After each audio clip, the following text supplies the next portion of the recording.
On my way to the hotel, the Morton gang caught up with me. I owed them money, a lot of it. I can't remember what for, probably some dumb gambling debt growing in size for each payment missed. I punched one of them out, and I sent the others packing. It was a stupid move. They'd be back.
I had found him.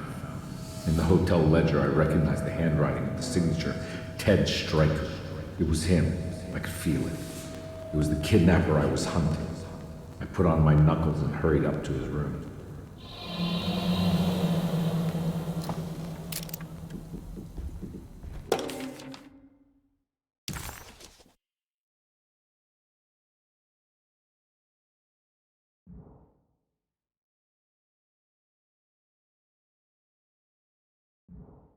Something about that name, Ted Stryker, rings a bell. Feels vaguely familiar.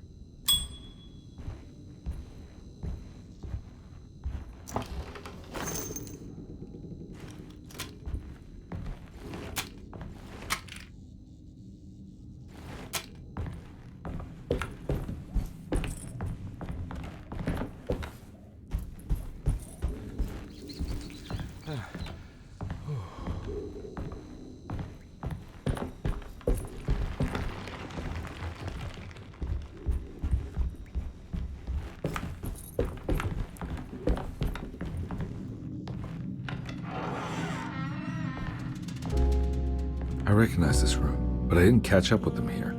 I must have followed them. But where?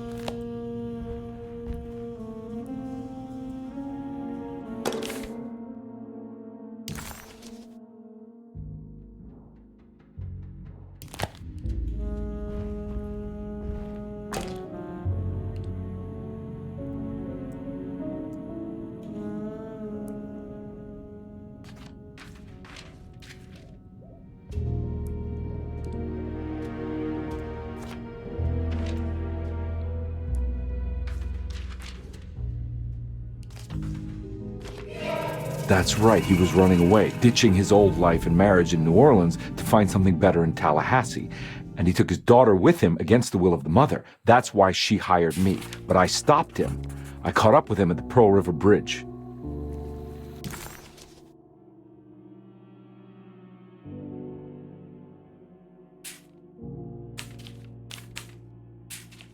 It was... Carnby vaguely remembered the case of the missing child. She was the detective. Carnby entered some new...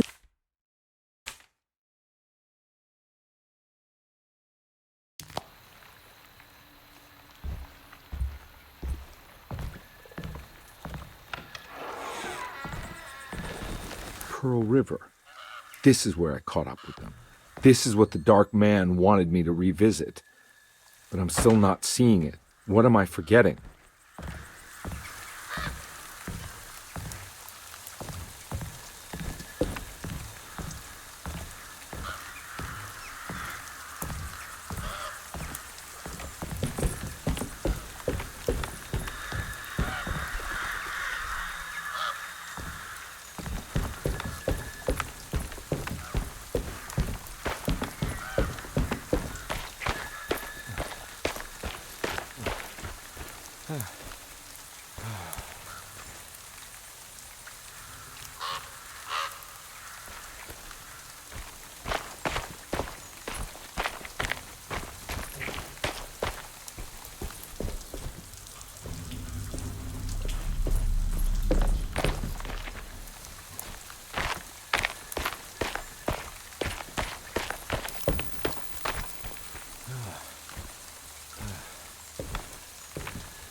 I can't believe I didn't recognize you. I looked a little different back then, I suppose. Was any of this real? How do you mean? This day, just... so much is happening. I can't... I think I've lost my head. Do you need me to apologize? I mean... I am sorry. I don't think I need to begin to explain. You're just a kid, Grace. I'm really sorry. I didn't mean for it to happen. Lies. More lies. No, really. I thought I was being a good guy by handing you over to your mother. I didn't know. I couldn't have known that she wouldn't care about you. I don't know how how this works. What is this for? Some form of admission of guilt. Maybe acceptance. It's what the Dark Man wants. I guess we just watched my father die again then. You think he's alive? I know he is. He's down there, scared that he won't be able to get out. That he will drown with his daughter again. What are you saying? We gotta save him! We? Do it yourself. I'm down there with him, remember?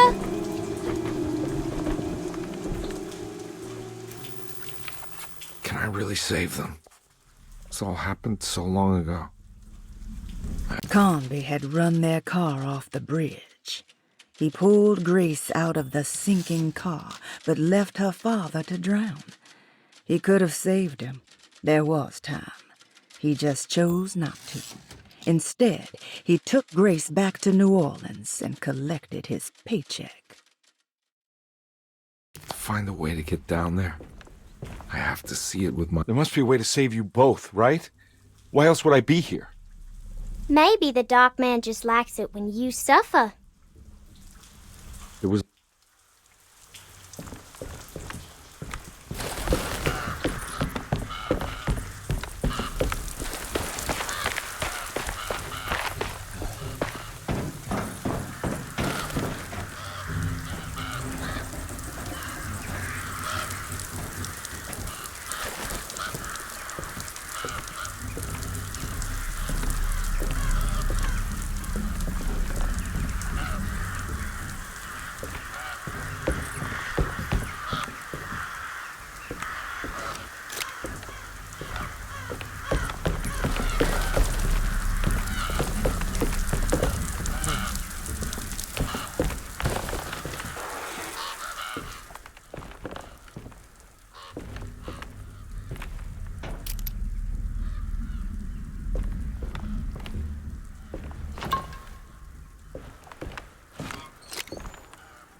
This must be where the bridge is operated.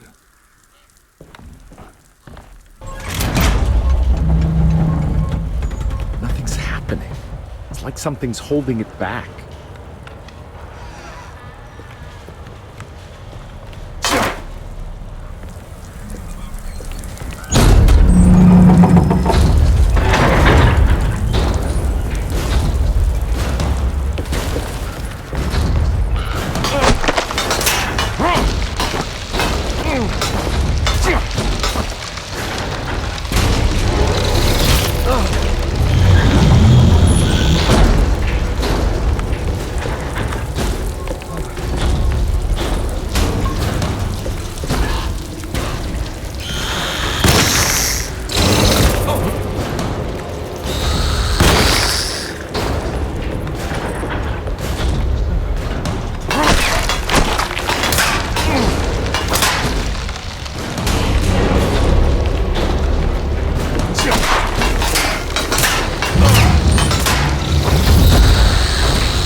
Be able to pilot the boat.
she didn't jump.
Can't go that way.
God, Carnby. Are you okay? Don't leave me alone. What the hell have you been doing? What's going on here? Look at this mess! I'm sorry, Mrs. Thompson. Don't make me kick you out of this house! Now get out!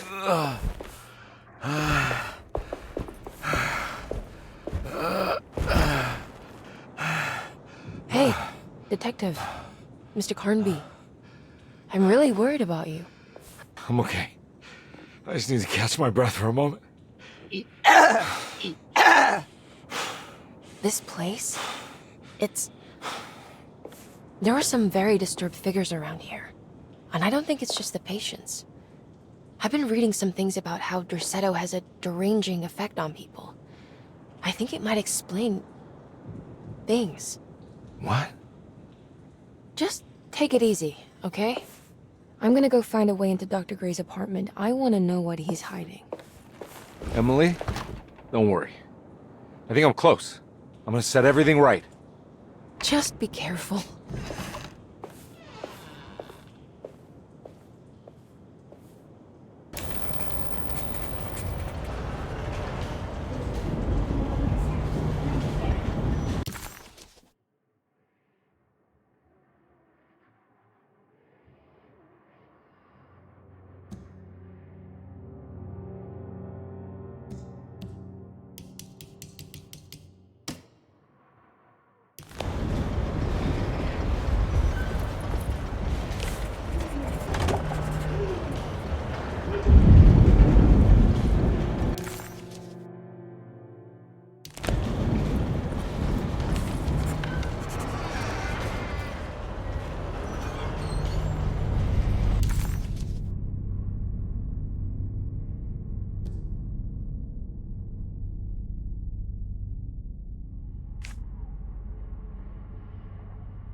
Detective, am I glad to see you. Lock the door, will you?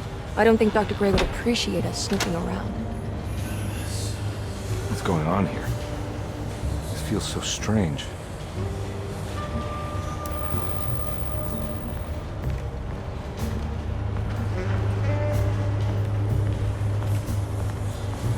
There's a book missing.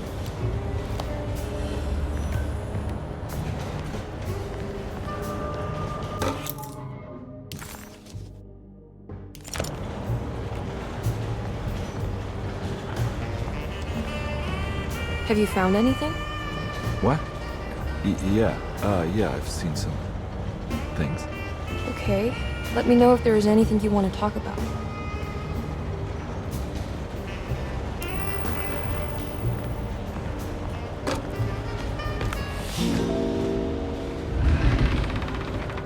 What did you do? I was just rearranging the books. Well, come on, let's check it out.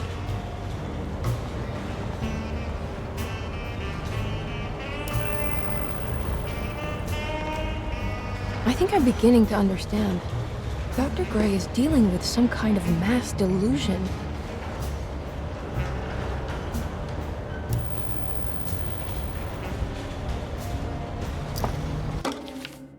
Good to finally meet you, Mr. Hartwood. I'm here on the behalf of your brother Philip. You were expecting me, weren't you? Yes. You're from Derceto, no? That's right. I just wanted to ask you a few questions to see if there is anything I can do to help you and your family. Okay. I understand you're full of imagination.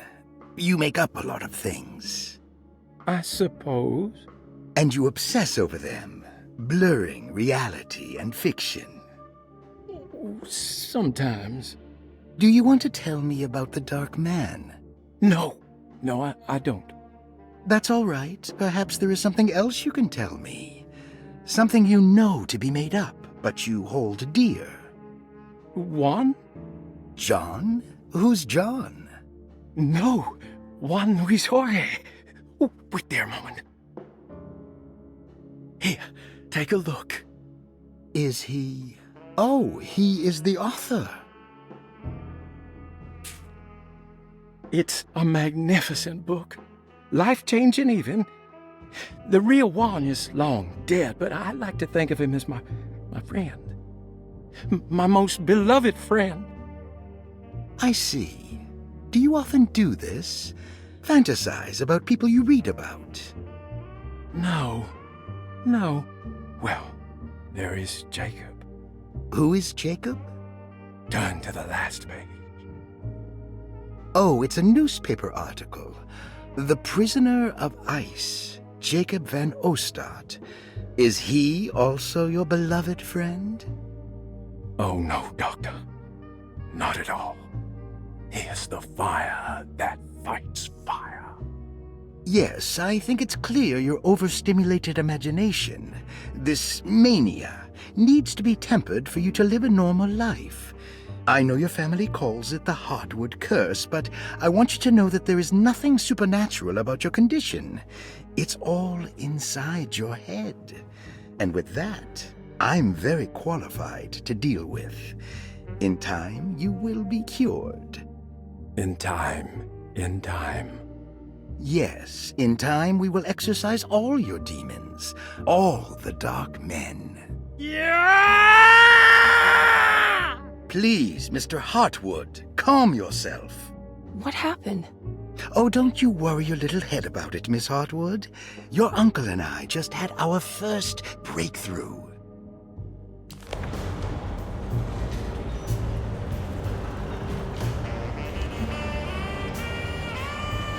What were you saying about mass delusion? Derceto seems to have a deranging effect on people living close by. It has a history of creating cults devoted to some nature goddess. Even the name Derceto refers to the cult existing here before the Civil War. Derceto was the name of an ancient fertility goddess worshipped in Syria.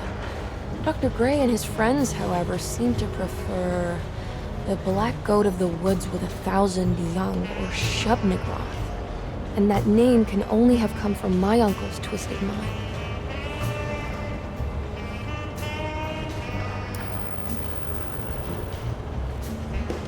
That mark on the floor looks like talisman positions, but from which direction should I look at it? The Snake Dagger, a monograph by Yael Klein.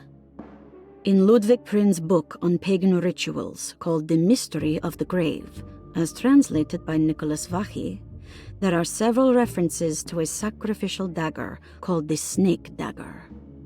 It has long been thought of as a poor translation of the original text, that it would be more appropriate with worm dagger from the Latin vermis cultrum.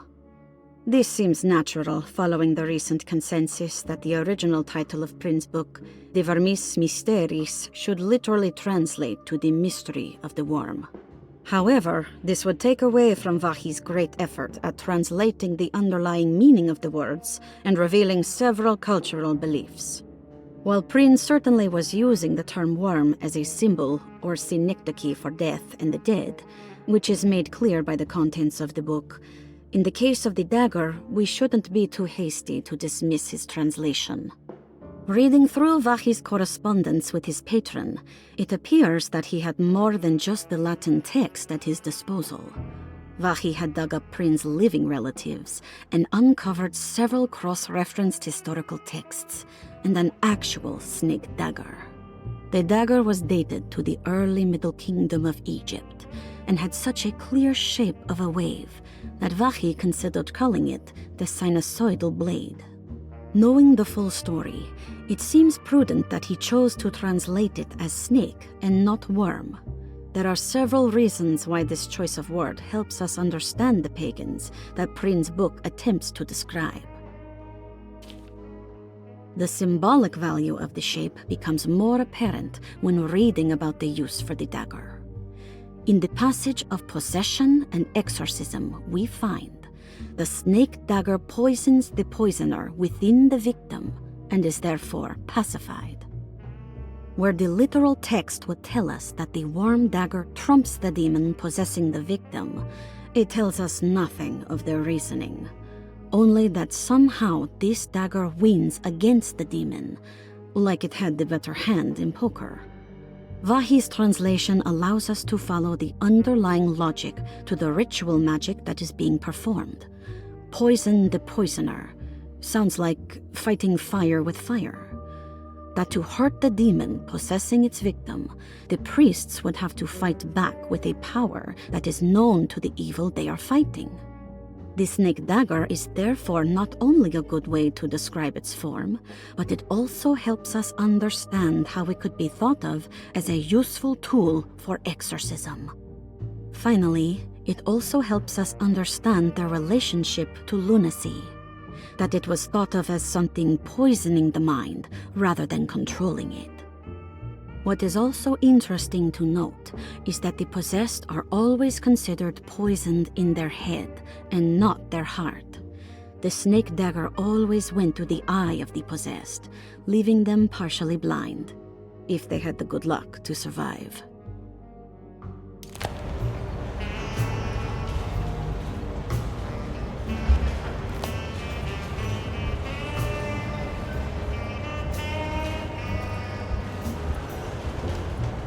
You think all of them are in this cult business? Even Jeremy? I'm not sure any of them have a choice at this point. We just need to find a way to stop all of this.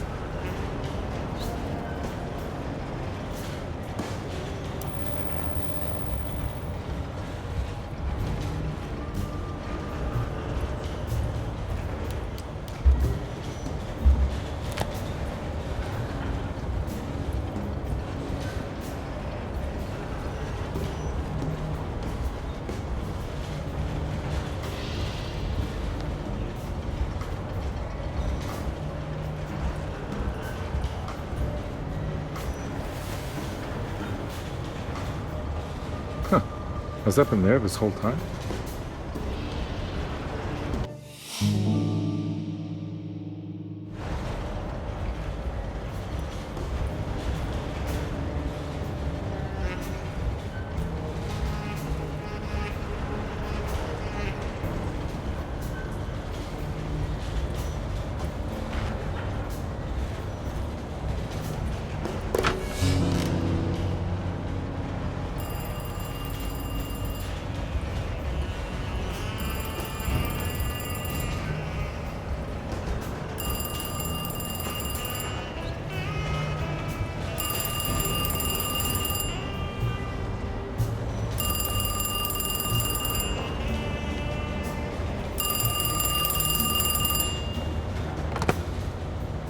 Hello? Detective Carnby. Who is this? Jeremy? Jeremy is with the Dark Man. You can't save him. Well, I've done everything you wanted so far, and there's just one more thing on the list. I expect him to keep his promise and return Jeremy unharmed. Get out, Detective. While you still can.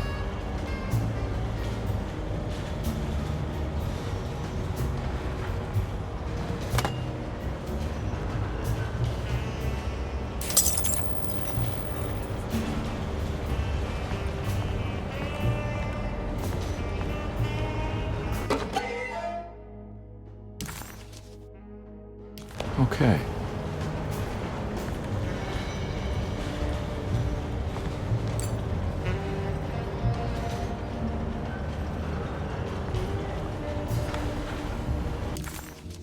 Detective Carnby wanted nothing more than to make sense of it all. But clearly, that was not in the cards right now.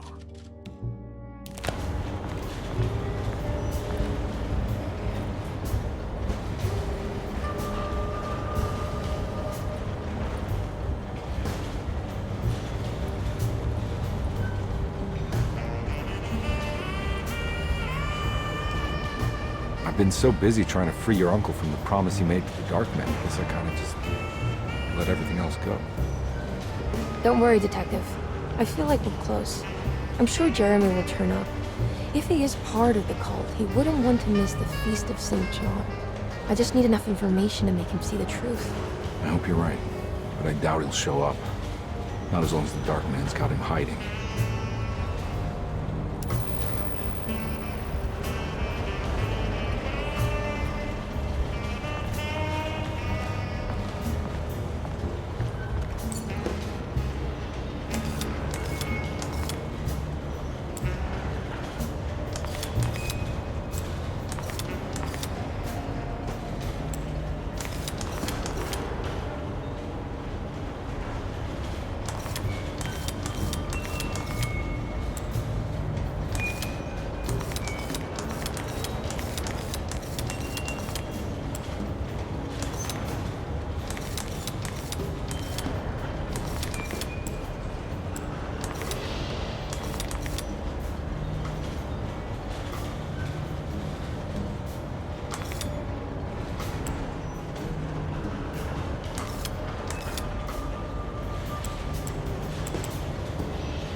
You okay? You look a little frazzled. Just stupid telephone. I know. I tried calling the police earlier. The telephone is completely dead. It's not... Yeah, no, the telephone isn't working.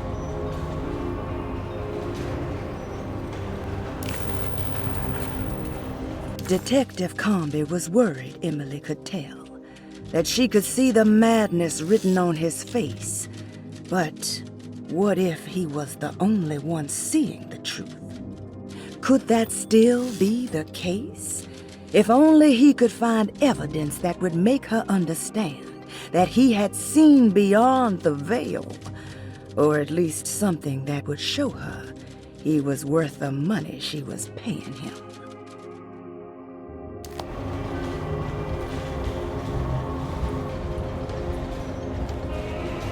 Miss Hartwood, I think you're gonna want to see this. Is there something in the closet? Yeah, there is. You don't see the very obvious gate leading to whatever Jeremy's madness is serving up next? I don't understand. Are you making some kind of fashion metaphor? I'm sorry, I don't have time for this. Can you just tell me what you're doing? You don't see this. fine. It's fine. Catch you later. Are you going inside the closet? Yeah. Got a problem with that? No. Do what you think is right, Detective. Sorry, I didn't mean to. Goodbye, Miss Harper.